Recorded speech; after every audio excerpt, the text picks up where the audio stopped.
You lost your firstborn child in a car accident. Whenever I read that, I always wonder how you managed to carry on. There'll be people here who've had the same experience, one way or another, of bearing a child. Quite rightly, we say you shouldn't. It's not how life should work. How do we carry on? I say we because it was very much both of us, both Caroline and myself. That time, when Joanna died, well, first of all, you carry on because you've got no choice, really.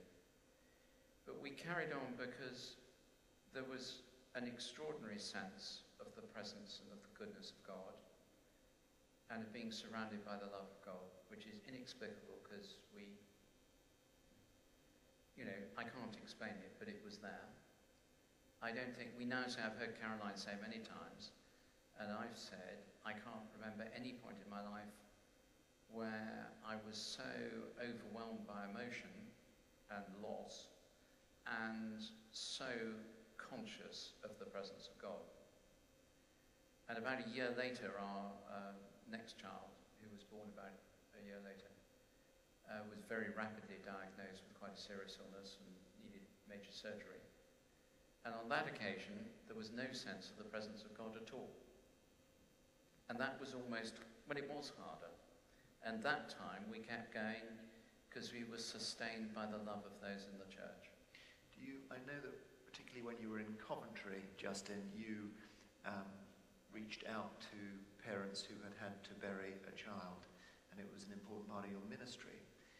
If you counsel them as a Christian and you say God is there, didn't some of them get very offended by that? Well, partly because we wouldn't say it.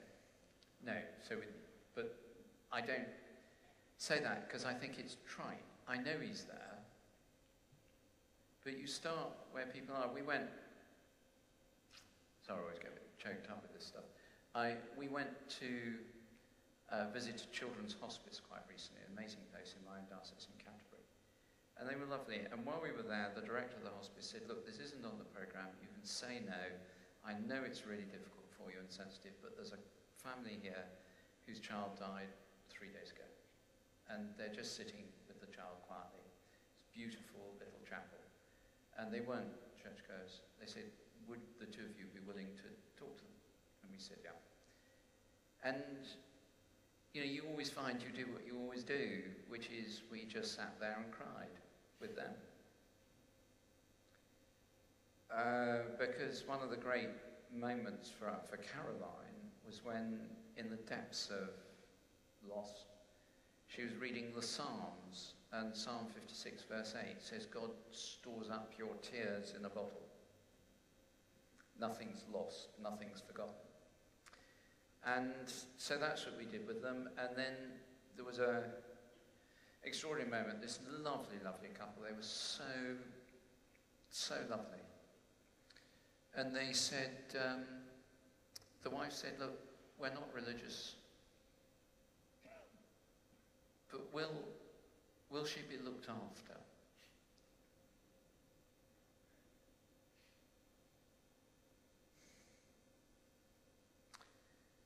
And that's what every parent feels. Sorry. But you set me off now as well. And Caroline went over and gave her a hug and said, yeah. And she said yes. And at the end we said, would you mind at all if we prayed with you? And they said, we'd love to. And we prayed a very simple, short prayer. And that was it. We don't go in and you don't trot out answers, because to that kind of thing there's no good answers.